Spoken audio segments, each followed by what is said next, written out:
सच्चा दोस्त हमेशा साथ देता है। एक छोटे से गांव में दो दोस्त रहते थे, आदिल और हमजा। दोनों की दोस्ती बचपन से थी। एक दूसरे के बगैर उनकी जिंदगी अधूरी लगती थी। लोग कहा करते थे कि ये दोनों दो जिस्म मगर एक जान है। एक दिन गांव में अचानक आग लग गई। हर तरफ धुआं और शोर मच गया।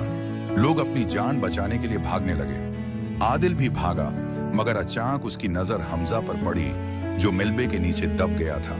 सब लोग चीख रहे थे, छोड़ दो, अपनी जान बचाओ। मगर आदिल को सिर्फ एक बात याद थी, सच्चा दोस्त कभी साथ नहीं छोड़ता। वो दौड़कर हमजा के पास पहुंचा। धुएं और आग के बावजूद वो पत्थर हटाता गया। उसके हाथ जल गए, कपड़े फट गए, मगर उसने हिम्मत न हारी।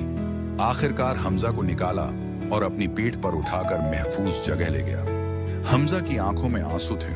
वो बस इतना कह सका, आदिल, आज तुमने मेरी जान नहीं बचाई, मेरी दोस्ती की लाज रखी है। सबक, सच्चा दोस्त वो नहीं जो खुशियों में साथ हो, बल्कि वो है जो मुश्किल वक्त में अपनी जान की परवाह किए बगैर तुम्हारे लिए खड़ा हो जाए। ये वीडियो पसंद आई हो तो लाइक करें, अपने दोस्तों के साथ शेयर करें और हाँ, सब्सक्राइब वाले लाल बटन को दबा दें और साथ बेल आइकॉन भी, ताकि हमारी नई वीडियोस आप तक सबसे पहले पहुंचे।